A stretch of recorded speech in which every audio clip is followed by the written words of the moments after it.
అధినేత చంద్రబాబు నాయుడు నివాసానికి కాంగ్రెస్ నాయకురాలు వైఎస్ షర్మిల శనివారం ఉదయం వెళ్లారు.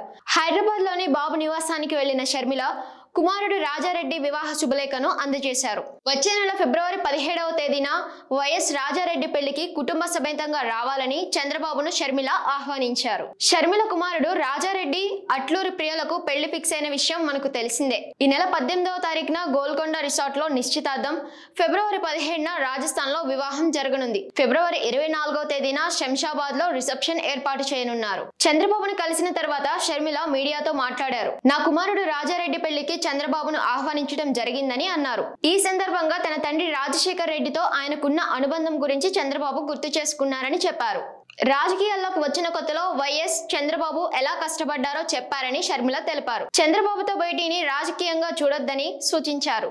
చంద్రబాబు వేరే పార్టీ, నేను వేరే పార్టీ. ఆయనతో కలిసి రాజకీయాలు చేయాల్సిన అవసరం నాకు లేదు, రాదు అని షర్మిల అన్నారు. ఇప్పుడు కూడా చంద్రబాబు గారిని పెళ్లికి మాత్రమే పిలవడానికి వచ్చాము. ఇది పొలిటికల్ కానే కాదు. చంద్రబాబు గారు ఒక తెలుగుదేశం పార్టీకి నాయకుడు, నేను కాంగ్రెస్ పార్టీలో ఒక కార్యకర్తను. మాకు రాజకీయంగా ఏ లావాదేవీలు ఉండదో, ఉండకూడదో, ఉండబోవు కూడా. మనం అందరము కూడా ప్రజల కోసం ఉన్నాం. ఏ వేదిక అన్నది ప్రజలకు తెలుసు. ఏ ప్లాట్ఫామ్ని మనం ఎంచుకున్నా, ఏ పార్టీని మనం ఎంచుకున్నా ఉన్నది మాత్రం ప్రజల కోసం.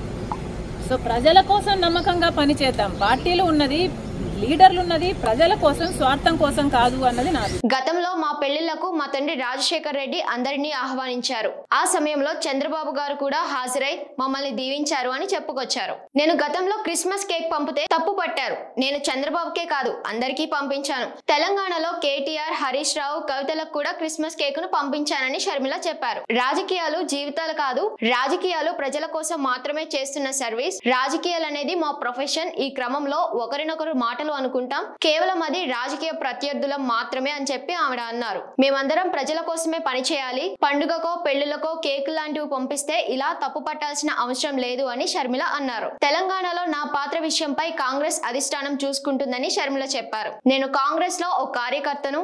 అధిష్టానం ఏ బాధ్యత ఇస్తే దాన్ని సమర్థవంతంగా నిర్వర్తించడం నా బాధ్యత అన్నారు. రాహుల్ గాంధీని ప్రధాని చేసుకోవాలని, రాహుల్ ప్రధాని అయితేనే ఈ దేశం బాగుపడుతుందని షర్మిల అన్నారు. ఇప్పటికే షర్మిల పలువురు రాజకీయ ప్రముఖులకు కుమారుడి వివాహానికి సంబంధించిన శుభలేఖలు అందజేస్తూ వివాహానికి ఆహ్వానించారు. ఈ క్రమంలోనే ఇటీవల తాడేపల్లిలోని తన సోదరుడు సీఎం జగన్మోహన్ రెడ్డి నివాసానికి వెళ్లి వివాహ శుభలేఖను అందజేశారు.